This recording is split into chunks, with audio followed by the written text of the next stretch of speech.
If your team got guaranteed money, tell them call me. Whoop. Make me say, my. I done been around the world. Yeah, I was made for this. Player Performance with J.A. Cavalier. Live from the Devil's Playground, this is Player Performance. I am J.A. Cavalier, your favorite capper's favorite capper. Go ahead, smash the like button, thumbs up. As always, appreciation is appreciated. And if you're new to the channel, welcome. Now subscribe. We do this every week. We do this for free. We do this for the community. We do this out of love for the community. I do have to say this, though. It would be absolutely impossible for you to find anyone hotter in the NFL than I am right now. I am on absolute fire. I am in fuego. After sweeping the NFL Triple Crown Week 3, I come back in NFL Week 4 and absolutely smash books. They're begging for mercy.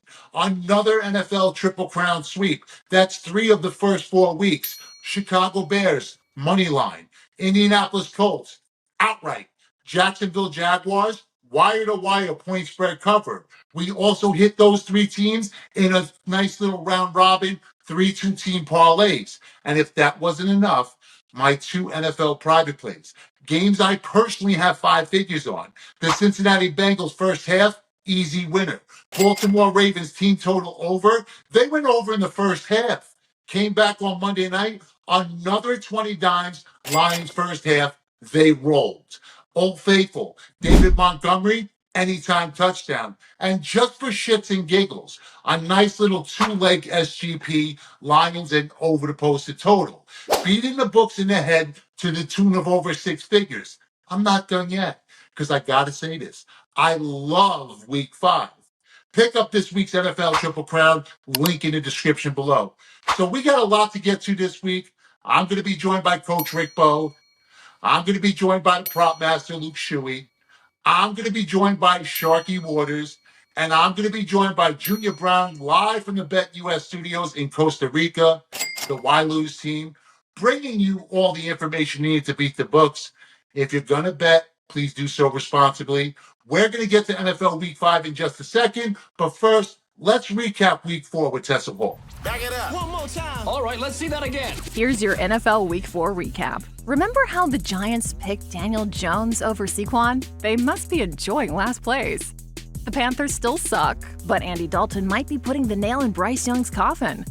A Derek Carr pick 6 to lose the game feels like we are right back into the thick of the season. Now taking bets for first coach fired. Hello, Doug Peterson. Another ugly Jags loss. Aaron Rodgers reportedly just rented a hut in Peru to do drugs starting in Week 8. The Vikings almost blew an all-time lead, but didn't let love creep back in. Joe Flacco? Freaking elite. Nothing else. For the love of God, can we please get Matt Stafford someone to catch a ball? Baker has been cooking up some bird the last few times the Eagles have come to town. Is Jacoby Brissett paying Jared Mayo to play this badly? Route in San Francisco. Jaden Daniels probably should have been the first pick. Legendary stuff in Week 4.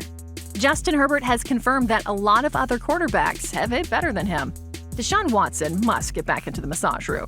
Only way to win a game in Cleveland. Derrick Henry took the entire Bills defense and dropped them off at school. Who knew Tua was so valuable? Mike McDaniel might end up without a job because of his QB. Jared Goff? Also elite. 100% completion rating is next level. That's your NFL Week 4 recap. This week we lost the GOAT. Lift up your glasses. Now, as we get older, we start to lose our legends, our heroes. The ones you pretended to be while playing strike box or stickball. Those of you from New York know exactly what I'm talking about. Now, my guy, of course, was Pete Rose. I emulated Charlie Hustle.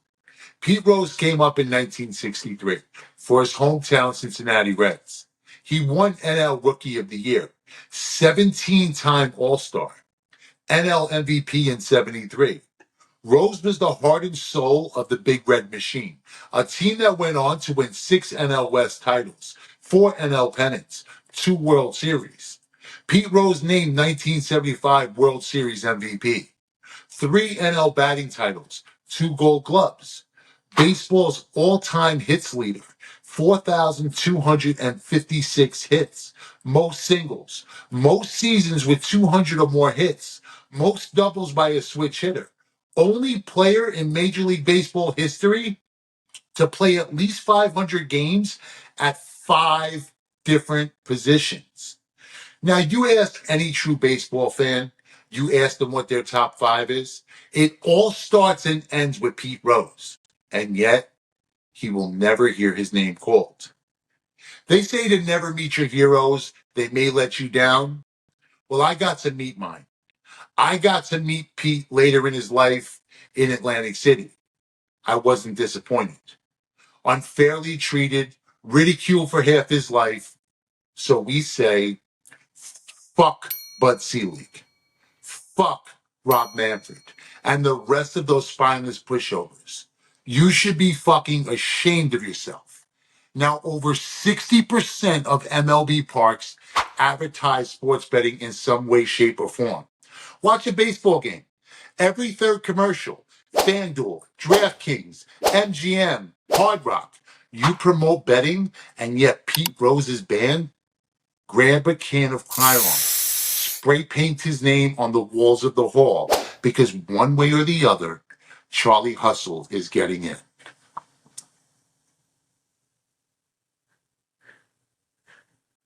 Jets versus Vikings.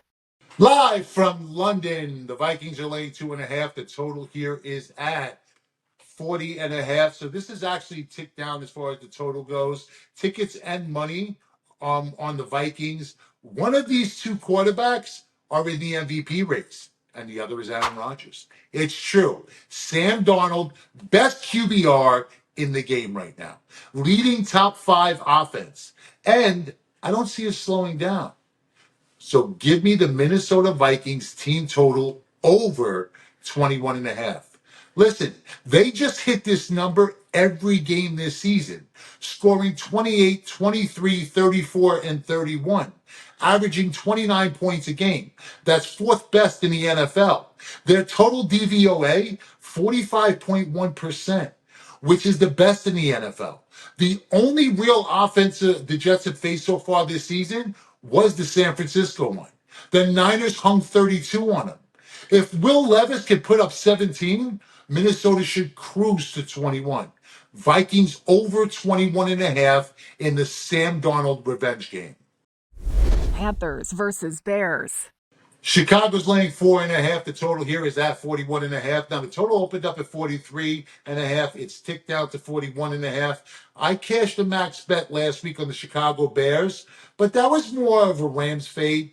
It was a great spot for Chicago. I'm not buying in on Caleb Williams. However, this is a good spot for this Bears offense. Bears team total over 23.5. The Panthers ranked dead last in points allowed, 26th in defensive DVOA. Teams are averaging 32 points a game on this team. That's 11 more than the league average. 28th in yards, 29th in QBR. There will be no pressure on Caleb this week, 30th in sacks. So literally no pressure. I expect him to be upright and comfortable, more comfortable this week than he has all season.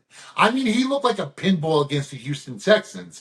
I'd go over here in this game, but I don't trust Dalton, so I'm going to stick to the Bears. Give me the Chicago Bear team total over 23.5. Ravens versus Bengals. NFL game of the week. This is going to be my best bet of show. Baltimore's laying 2.5. The total here is at 51. This one opened up at 1.5. It has ticked up a point. It's also went from 48.5 to 51, so they're expecting points. I had steam on the Ravens on Sunday, so I played Baltimore money line big. I played their team total even bigger. That essentially covered in the first half. Also on the Bengals first half, large. So both of these teams come in near and dear to my heart.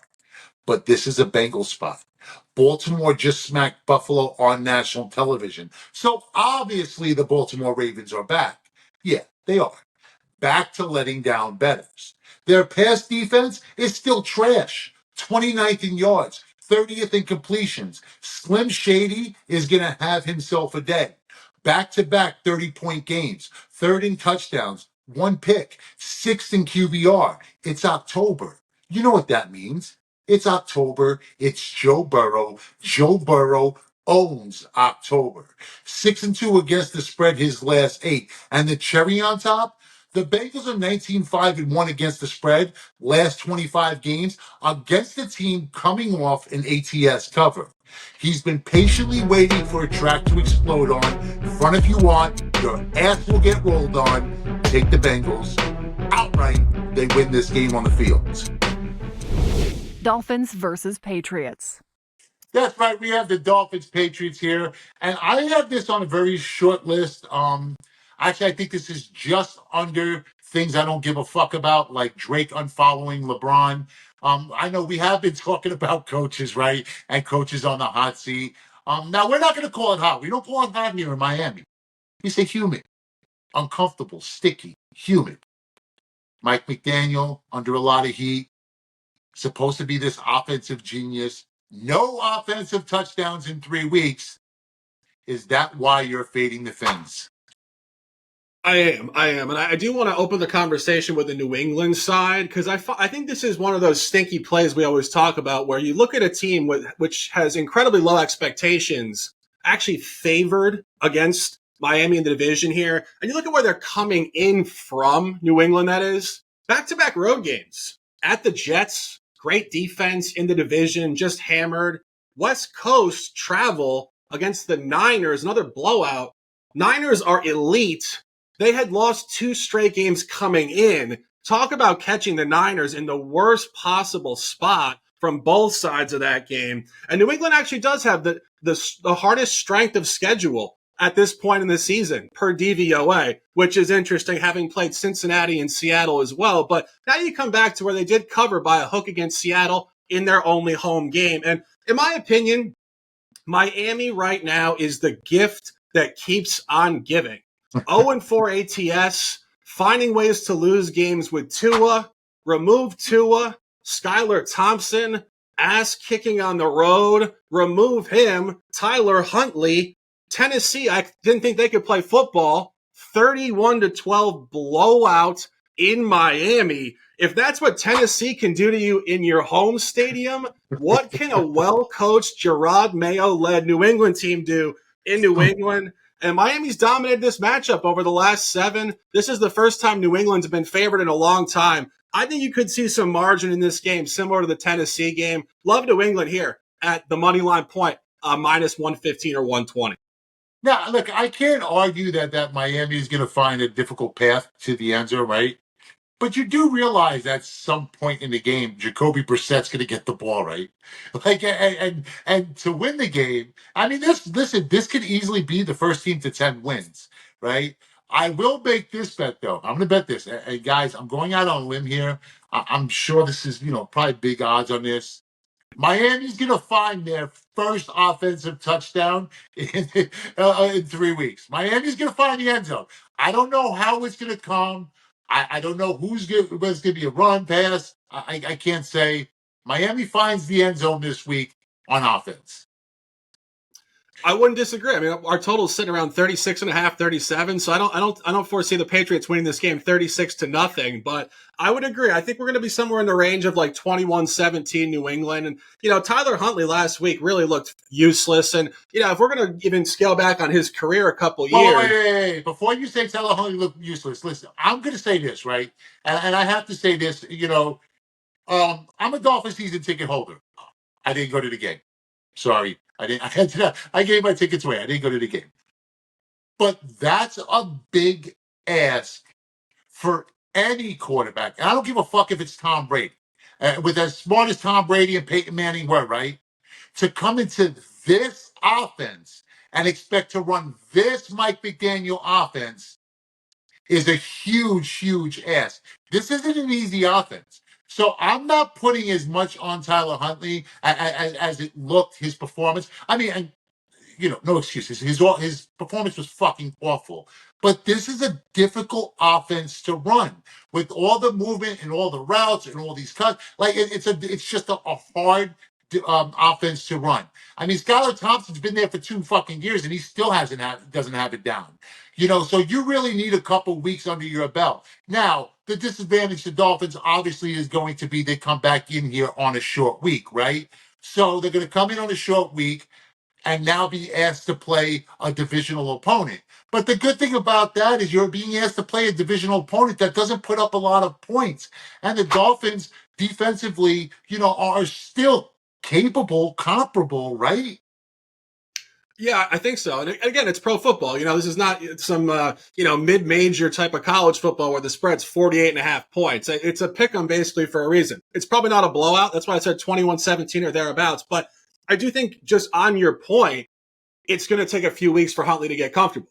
So Yes. It's not just week 2, all of a sudden he flips a switch and it's beautiful. And again, less than 100 yards passing, wasn't particularly involved in the run game. They just seemed very discombobulated. And, you go back to his window with the Ravens, let's be honest, he kind of is Lamar Jackson deuce. Yes. So he fit so well in their scheme. So when he replaced Lamar a couple seasons, I believe 2 consecutive seasons actually in the later weeks when Lamar got hurt, it was just much more fluid from a schematic perspective there. So I think they're going to struggle. And obviously 0-4 ATS and, just propping up these bad teams week after week. I think it's a New England spot 100%. A lot of division games this week, more so than we saw through the first 4 weeks.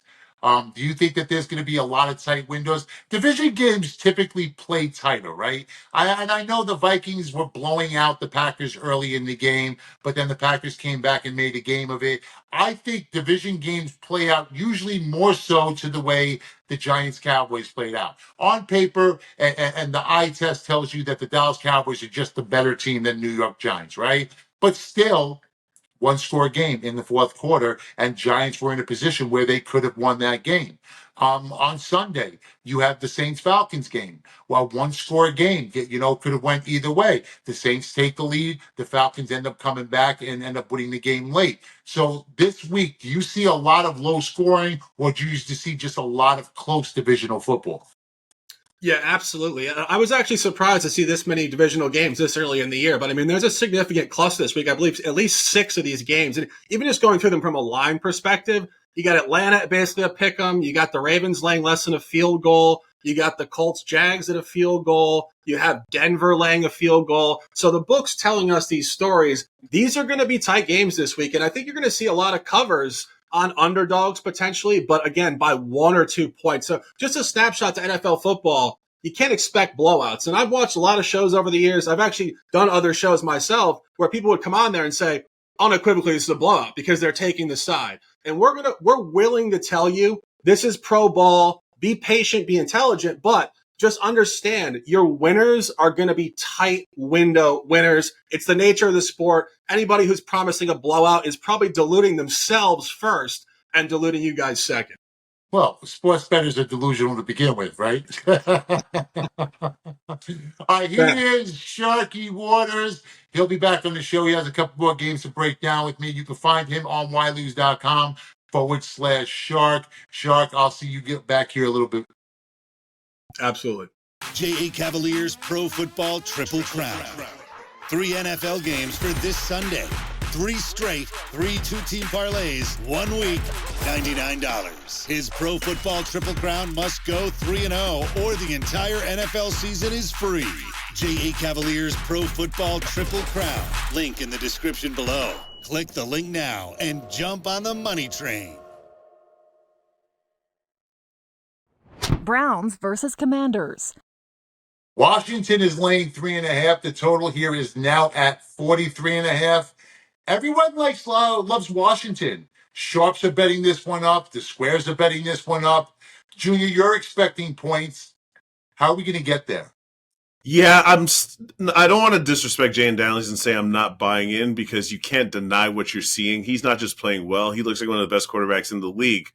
But, I guess I'm old enough to know, is that really the likely outcome? Now, we just saw C.J. Stroud do it a year ago, but I'd rather bet on the fact that he can score points as opposed to relying on his team in totality. So that's the reason I'm taking the over. Add that to the fact that the Browns defense, even though on paper they're one of the best in the league, the game is not played on paper, and their offense can't stay on the field. They're bottom 5 in first downs, which is just another way of saying they can't stay on the field, which means their defense is playing way more minutes than they need to be a successful team. So I think both teams give up over 20 points, and we cover this number pretty comfortably. Now, it's hard for me to argue with an over, especially when Washington, is involved. I mean, they score 30 a game, they give up 30 a game. But all that really scares me here is this feels like a low number. 43.5 just feels like a sneaky shark total. More so, it's already dropped the point. Now, I want to argue. I want to argue, but can't argue. If Amari Cooper could just hold on to the ball, Deshaun Watson should be able to put up points. But it's that, it's that 43.5. That number just seems super sharp, and I don't like that it's being bet down. Yeah, I don't love that either. And it's hard. Listen, I thought you were going to push back on the fact that the Browns haven't even been able to get over 20 points on the season, but I just think that this Washington defense, they're not good at generating pressure. And if Deshaun could get a little bit more time, he'll look something more like a competent quarterback as opposed to these other games where he's kind of running for his life. Most of Washington's pressure comes from their interior. He's going to be able to exploit that, run for some first downs, keep drives extended, and put some points on the board, in my opinion. Well, that wasn't going to be the pushback, because the bottom line is me, you, and 9 dudes are going to be able to put up points against the Commanders, right? I mean, Exactly. Daniel Jones and the Giants were able to put up points against the Commanders. So it's not going to take much, right? That's not the issue for me. So for me, this is just a numbers read. And Junior, I play spots, I play situations, I play numbers. And 43.5 scares me probably and may lead me into an under bet. If this was at 46.5, I'd lock in the over, because that's telling you that we're expecting points. 43.5, and I'm not sure that it's still done dropping, is just scary to me. It scares Absolutely. me. I mean, you need 5 touchdowns to hit that number, right? So that's what I'm kind of banking on. You know how it is. We got to break this down into smaller parts to figure out how we get to that total. So 5 touchdowns does seem like a lot, especially when you need the Browns to contribute to that number. But I'm pretty sure that just based on experience, I would rather ride the Redskins scoring wave than get in its way. And this is the best. I don't see an advantage on betting either side. This is the only advantage that I see. I'm certainly not going to bet on Washington under. Well, that was actually going to lead me to my next question. Do you have a lean on this game at all? Because I'm going to be honest with you. I'm not ready to back Jaden Daniels laying points, especially laying more than a field goal. So I'm looking with some serious interest and maybe soon to be involvement on the Cleveland Browns, just because that number has ticked up to just over the field goal. So I just feel like I'm getting way too much value on the Browns and what's going to be the stronger defense and 3.5. And there's a lot of reports circling around. I don't know if they're true or not. We're going to have to wait till later in the week. Nick Chubb might return for this one. Oh, wow. I mean, just a boost in morale, that could be huge, man. So I didn't know that. But something you mentioned, you asking if I had a lean, we have a lot of off-air conversations about games going back and forth. So I'll use the expression I always use, gun to my head. I'd have to take the points. Laying points with a rookie quarterback, especially against a defense that on paper is one of the best in the league, is pretty tough. All right, so there you have it. Junior is locked into the over, man. Always bet the over. He likes the points over 43.5. I am scared off the total with the downward movement. I do, however, lean the Cleveland Browns. Junior, we'll just see you back here a little bit later in the show, man. Yes, sir. Colts versus Jaguars. The Jaguars are laying 3.5. Depends on where you shop. Total here is at 46. This one opened up at 2.5, ticked up to 3. Now it's ticking up to 3.5. I think it's going to get to 4 at some point. Tickets at Money Lean Indianapolis. Shark, you were on the Colts last week. I came in on them later in the week with you. I came in on them with some steam and some weight behind it. You called the steam. We called the Steelers fugazi. We like the spot. You like the spot again here for the Colts. I don't know why, but tell them why.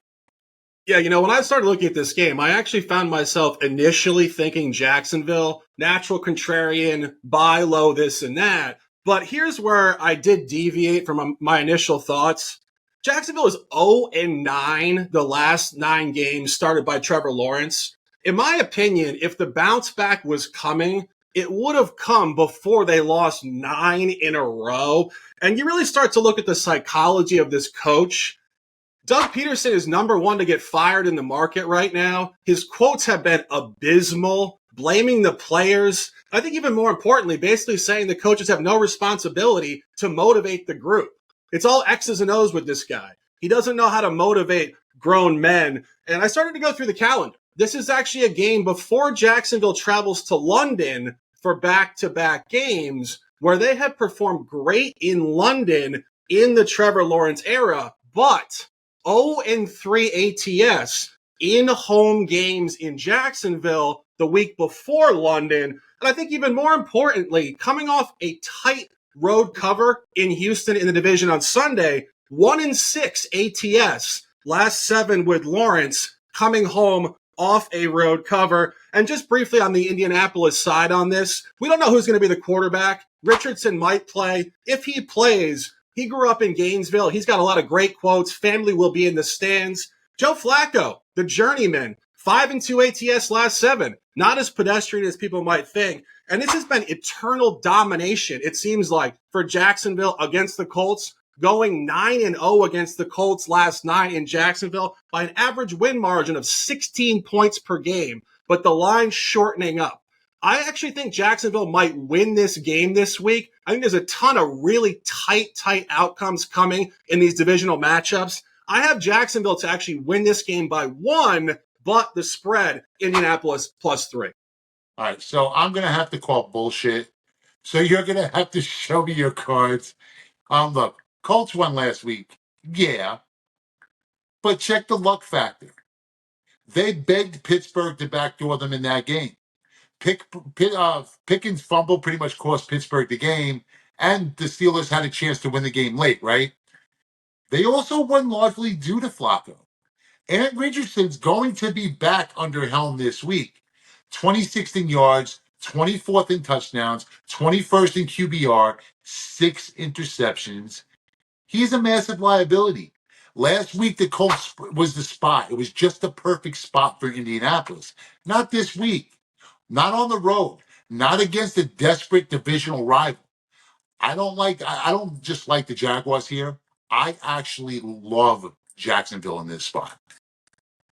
I wouldn't disagree with you. As I said when we introed this, my natural self buys low on Jacksonville here too. But I just think from a core-centric point of psychology, as I said, 9 losses is a ton of losses and slightly outside of the box. But when you see historically awful teams like the Cleveland Browns when they went 0-16, I believe it was, and when Detroit, when they could not win a game, when it goes this far south, it's really hard to pull back. And again, really going to the psychology of Doug Peterson, I frankly think he's a horrendous motivator of grown men. And I think the locker room is checked out. So again, I don't disagree with your commentary in any sort of historical fashion. You see an 0-4 team as a favorite, your eyes light up. I just think this is a very unique environment here this week, particularly in the division, with the buy low for Indianapolis here. Jacksonville last week, in your opinion, win or loss? What was a cover? And they played reasonably well in the game. So that's the point I'm going to make. For me, on the road in Houston against what many believe, and yet it probably fact at this point, the best team in the division. A bounce back spot off of a horrible loss to Buffalo on national television. I think they actually won that game. I think that game was a win for Jacksonville. And it took the fourth quarter. They played pretty much a 4-quarter games in two of the biggest moments this season. Against the Dolphins that they really should have won. A Travis Etienne fumble. The kid doesn't fumble often, right? They will probably walk away with that win. Last week, you know what? The Houston Texans put it together. Stroud put it together late. You expect Stroud at that time in that moment to do so. This, again, it's Anthony Richardson on the fucking road. That's really all that matters to me. His numbers are abysmal. People that I know, people that I trust are telling me that he is actually worse than he looks. So I'm on Jacksonville. I am on Jacksonville in this spot. Give me the Jaguars. I don't care if this goes up to 4. I'll lay the 4. This goes up to 5. I'll lay the 5. There is no number that this is going to get too high where Jacksonville doesn't win this game by a 7 or better. I am standing in, and I'll die on this hill, but I'm on the Jaguars. Sharky, of course, is on the Indianapolis Colts. Who are you guys going to be on? Chime into the chat. Let us know who you guys are like. Are you riding with the Shark or are you riding with JA? Let us know. Bills versus Texans. All right, the Buffalo Bills are now laying 1. The line opened up at 2.5. It's down to 1. The total here is at 47.5. The Bills are down, but the total is up. 95% of the money is on the over. Sharps love the over in this game. Personally, I am one of them. But if you see this guy, you already know what that means. It's Luke Shuey, the prop master. So obviously he's going to be targeting a player. Luke, who are you targeting in this game? Yeah, we're going with a little bit of a niche play, but let me tell you why. Last week, don't forget we had 2 big winners, Aaron Jones and J.K. Dobbins. Easy, both not even close, sweat-free. And you and I pulled out a 2-team parlay or 2-man parlay. Kelsey Dobbins made the community some big bucks. We're doing it again today, but we got Keon Coleman of the Bills. So his line is sitting at 35.5 receiving yards. Look at his game so far. He has 2 games of 51 each. So public's going to see that. They're going to be like, oh, Josh Allen coming off a loss. He's going to air it out, playing Houston. That's just simply not how it works. If you look into this, in Coleman's 2 other games, he only got 1 target. The man fucks up. He can't even make team meetings on time. He sat out the first quarter of the other game. He doesn't have good team chemistry. And if you read up the expert's opinion, he cannot get separation from NFL D-backs so far. We don't see him playing a big role in this game. And last but not least, Houston's defense, 4th ranked passing defense, allowing just 161 yards per game through the air.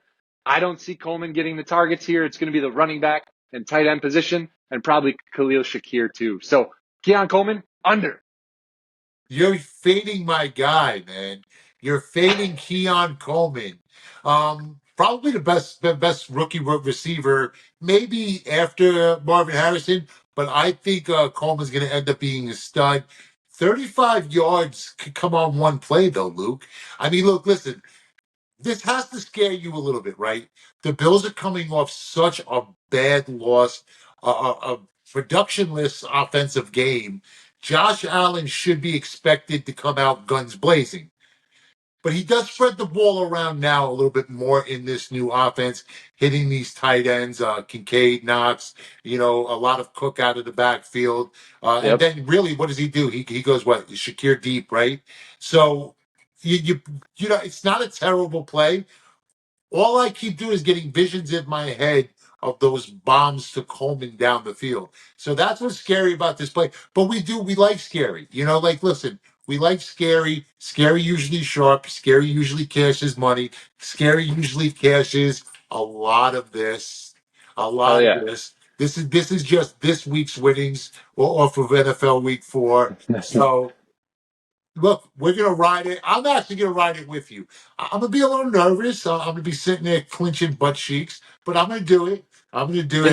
Is it fun to take the under here? No, it's not. But there are a lot of sharp unders we've taken. We've proven it week in and week out. And let me tell you, Josh Allen even publicly is saying he wants to spread the ball out. I don't think he's really gives a shit who he's throwing it to.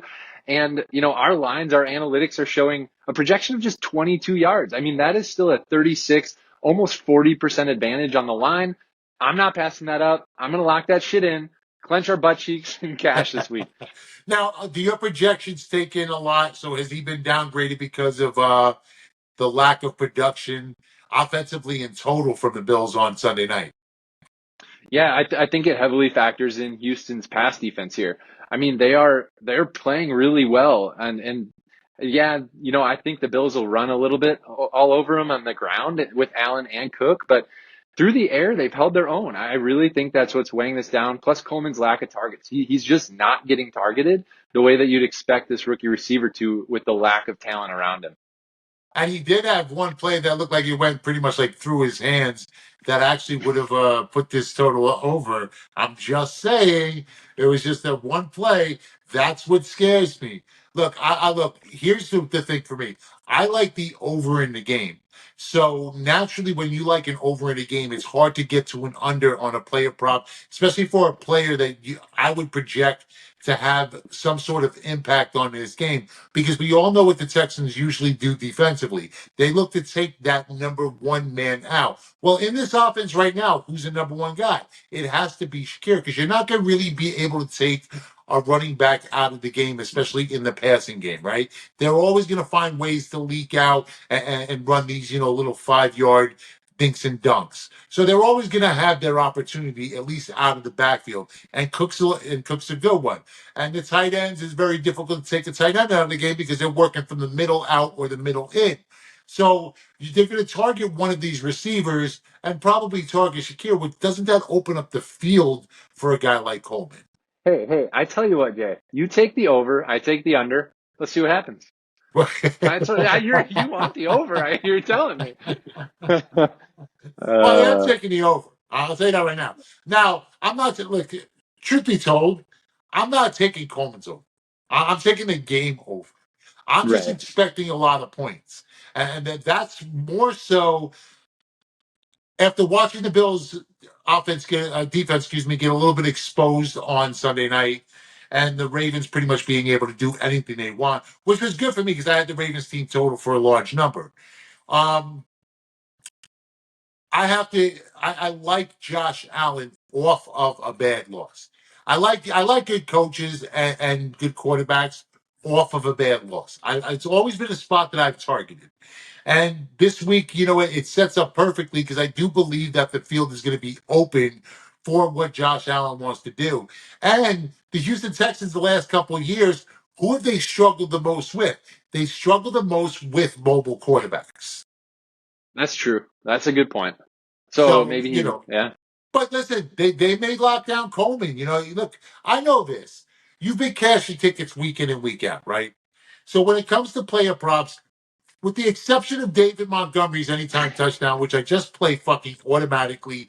I was with you on that. I am on that train every week. Like, I've already put that out there publicly. Everybody knows that as soon as it comes up, it's David Montgomery anytime touchdown, coffee, sex. That's the way it goes on a Tuesday morning.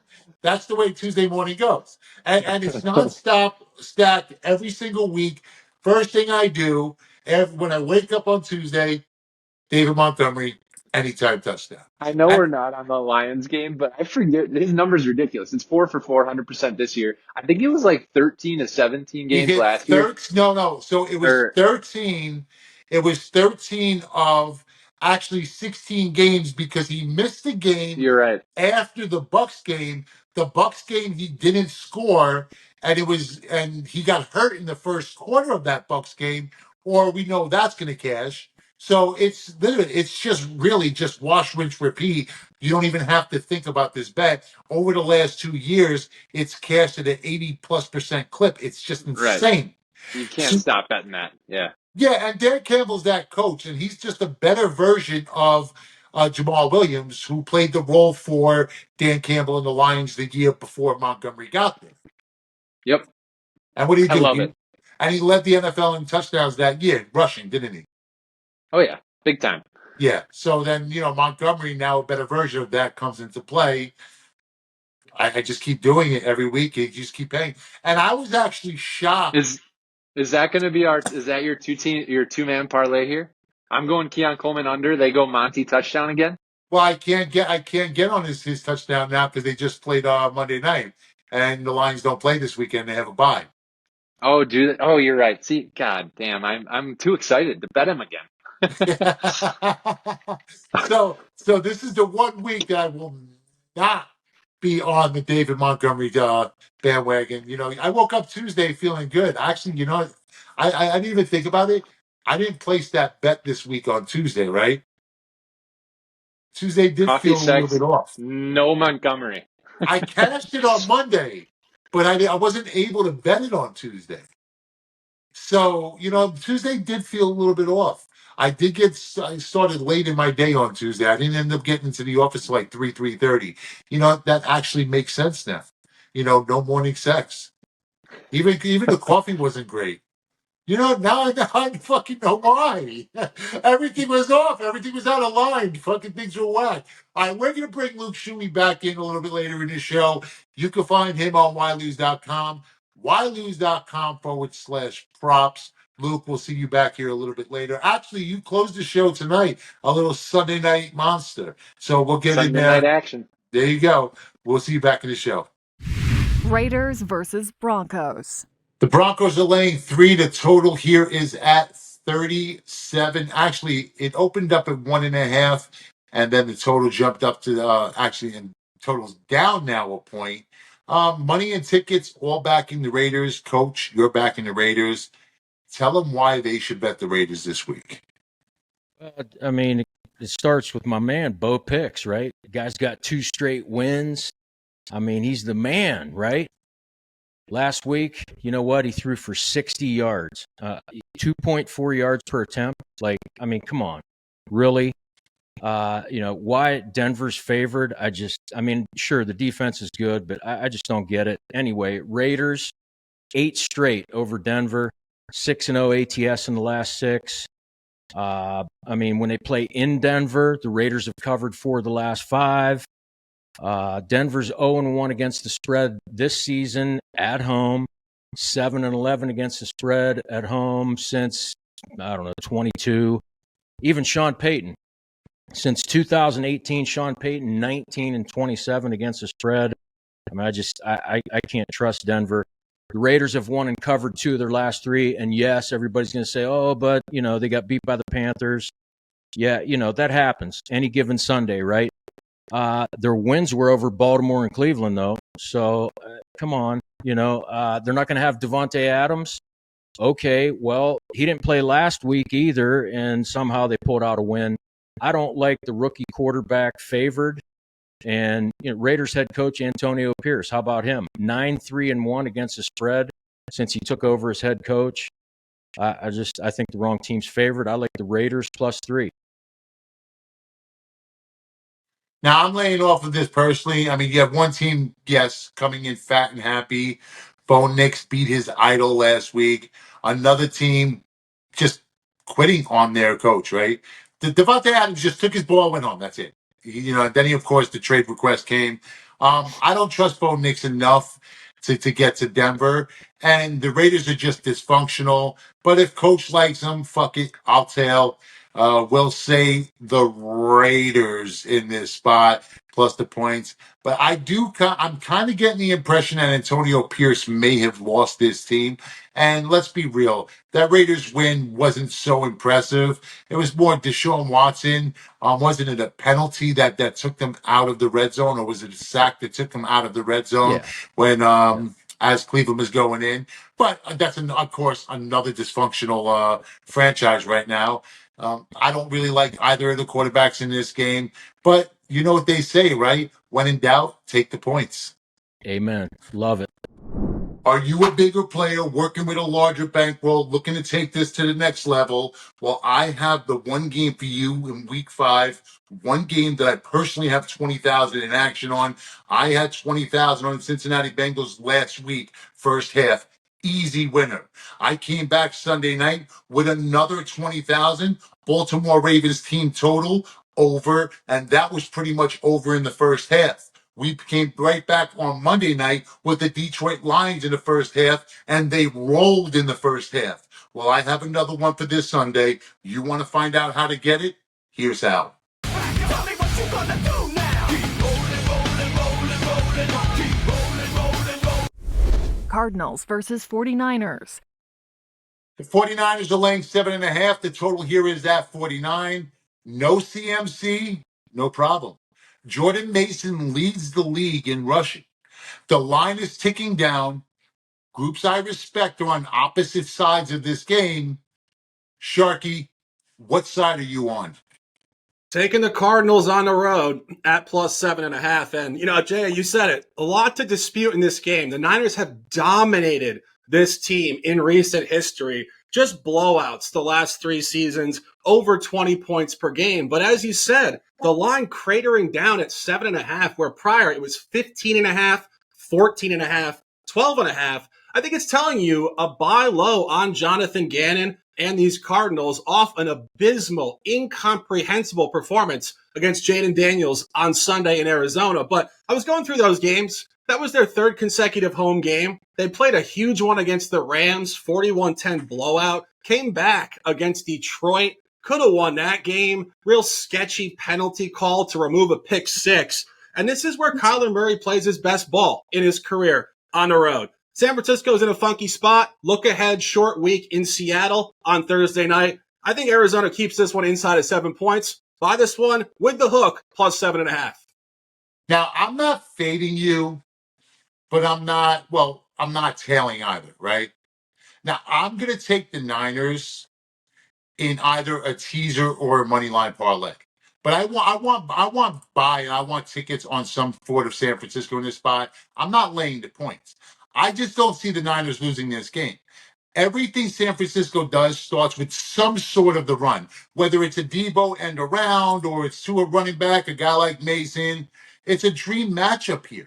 The Cardinals suck against the run. And I don't mean suck. I mean, they're really, really fucking bad. 3 rushing scores last week, 28th against the run. Last 2 weeks, 188 and 169 yards on the ground. Doesn't mean that that the Niners will get there by margin. Catching 7.5, if you like the Cards, but make sure you get that hook if you're on Arizona in this spot. Packers versus Rams. All right, the Packers are laying 3.5. The total here is at 48. Opened up here at 3.5. It's now down to 46.5 as far as the total. I literally have no opinion on this game. 3.5 seems like a lot to lay, but you're laying it. Tell me why. Why should we bet the Green Bay Packers? Yeah, so I don't love the hook. I got this number at 3, but I do love the Packers here because I feel like I'm getting the much better team on a short line. I think that even though the Packers lost their last game, they showed me a lot in the 2 games before that without Jordan Love, that their offense has a lot of versatility. You can't make too much of how Love looked against the Vikings because the dirty secret is starting to get out that, for those who don't know, that Brian Flores is the blitz master, right? He blitzed on 51.5% of possessions last year. Vikings are blitzing on 44% of possessions this year. They confuse the hell out of quarterbacks. I think that when he gets to play against a defense that's on more traditional, he's going to do his thing, and so will the Packers. All right, now, I didn't argue with you last week on the Texans. I kind of nodded my head, went along, right? But then later in the week, as the week went on, steam started to come in on the Jaguars. Right. I actually came in on the Jaguars. I unloaded on Jacksonville. And then right after that, the line seemed to drop from 7.5 down to 6, down to 5.5. And I still brought in on the Jags at 5. Now, this show is recorded early in the week. Information comes in late in the week. Money comes in, lines move. Junior, you work with BetUS, so I'm sure you have originators that come in early. Then you have a lot of sharps that come in and bang it later in the week. I've always said this. Vegas creates a line. Originators actually set the line. The sharps attack the line. Now, would you agree with that analogy? Yeah, I think that, we always hear, or like you read comments on social media, Vegas did X, Vegas did Y. Vegas gets way more credit than they probably deserve in the sense that they put the line out And there's a reason why you can only bet low limits at the beginning of the week, because the smartest bettors are then betting that line into place so that the rest of the public can then attack the I guess the worst of the number, for lack of a better term. So yes, what you're saying is exactly correct. The early bettors are the ones who actually set what the line is. All right, there you guys had it. That's Junior Brown live from Costa Rica. I am going to get out there, Junior. We're going to hang out on the beach, drink some margaritas with some margaritas, and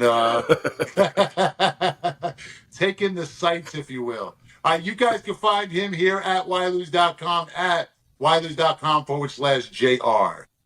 Giants versus Seahawks. Seahawks are laying 6. The total is down at 42. The total is actually down 1.5 since open. The world obviously loves the Seahawks in this spot, but nope. Not you. Not the coach. Coach Rick Bowe is back in the G-Men. Why? No, wait. Seriously, why? Why?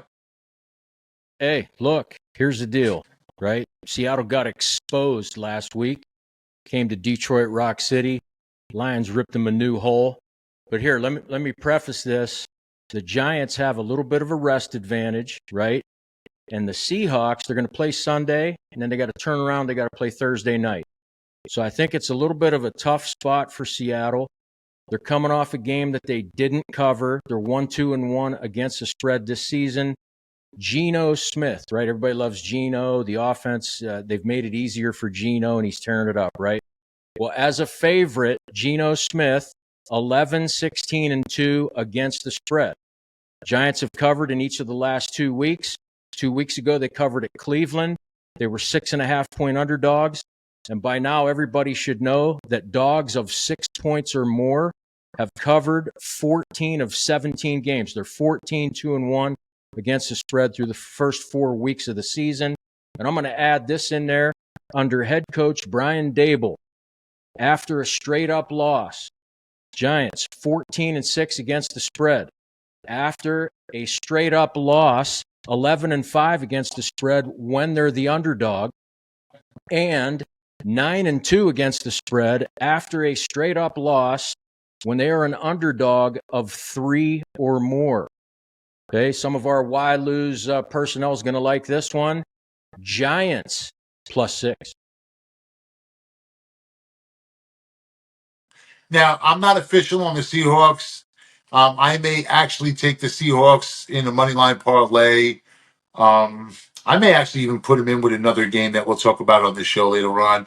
But, I mean, I don't know that rest advantage is really an advantage, because you have arguably the Giants' 2 best weapons with Q tags next to their names now. You have Neighbors banged up, right? Isn't he in concussion protocol? And Singletary may be out as well. No Neighbors, no Singletary. There is no shot the Giants stay within double digits of this game. Cowboys versus Steelers. So we're going to bring back Luke Shuey, the prop master, for Sunday Night Football. The Pittsburgh Steelers at home laying 2.5. The total's at 43. A slew of injuries for the Dallas Cowboys. I don't trust the Steelers offense. Dallas hasn't found their groove. Actually, offensively or defensively. Luke, say anything so. Say anything so. You're fading CeeDee. How are you fading CeeDee? Give him the play and tell him why you're fading CeeDee. So I am fading CeeDee Lamb. It's hard to talk down a guy this good statistically, so I'm not going to do that, but I'm going to shoot you guys straight. You can't trust anyone in this game. It's the Steelers, it's the Cowboys, America's team. Everyone's going to drool over CeeDee and Dak. They're the only 2 you can trust. I don't love it here. I mean, Pittsburgh's pass defense is top 10 in the league. And look at opposing leading receivers. They racked up 44 yards, 39, and 52. No one's really going off. And we know Joey Porter Jr. is going to be all over CeeDee in this game. I have a good stat for you. I have to roll this one out because it's really fucking good. Joey Porter Jr. last year ranked number 1 in the NFL, allowing a completion on just 47% of his targets. As a rookie, that's unheard of. He's only getting better under Mike Tomlin's system. We have CeeDee projected for about 60, 65 yards. He'll get his, but where he's not going over the line of 82 here. You might get it 80, 82, somewhere in there. We're going under. It's going to be sharp. Watch it be sharp. You Now, hate it? my very, very, very first real take of NFL football was the Pittsburgh Steelers Dallas Cowboys. Really? And look, I get it. The Steelers defense is legit. Porter Jr., legit. I actually watched his pops play. You were probably a little bit too young to watch his pops play. Cowboys offense, though, without CeeDee, it doesn't exist. And now without Cooks, it really doesn't exist. So you're not only you're saying that, CeeDee Lamb's going to be taken out of this game or at least kept in check. So where do the Cowboys get points? I mean, your plays this week are just so ugly, but we like ugly plays. I mean, ugly plays win. So Hey. Luke's probably going 2-0. I can't say that I'm gonna ride it. Hey, that's fair. Ugly gets it done. I told you last week, sexy only wins if you're J.A. Cavalier. You got to take the sharp lines, which are sometimes the under. It's not comfortable, but it's the way to make money. Well, you know what they say, it is Sunday night, so late night at the bar, who's the most fun woman to take home, right? It's always going to be that beast at the end of the bar, the end of the night. Come on. I knew it the whole time. The one that you just pick up on the way out the door. That's CeeDee's under right here. This is definitely an ugly play. But there you have it. Luke Shuey on Sunday Night Football is saying CeeDee Lamb under. You shake your head and make money. J.A. Cavaliers Pro Football Triple Crown. 3 NFL games for this Sunday. 3 straight, 3 two-team parlays, 1 week, $99. His Pro Football Triple Crown must go 3-0 or the entire NFL season is free. J.A. Cavaliers Pro Football Triple Crown. Link in the description below. Click the link now and jump on the money train. Get to ylose.com right now. That's the letter Y, LOSE.com. Free picks, stats, trends, scores, odds, and more. That's ylose.com. Now pick up the NFL Triple Crown. There is no one hotter in the NFL than I am right now. We've swept the Triple Crown 2 straight weeks. I'm looking for the 3rd week here. 3 max bets, 3 straight. 3 two-team parlays. $100 player looks to make over $1,000. $1,000 player looks to make over $10,000 this weekend off of my NFL Triple Crown. Guys, that's it for me this week. I am J.A. Cavalier for the Shark, for Coach Rick, for Luke Shuey, and Junior Brown. This has been Player Performance. We'll see you guys back here next week as we break down NFL Week 6. But until then, remember, bet with your head, not your body. We on fire. Step up in the party, step up in the party, high.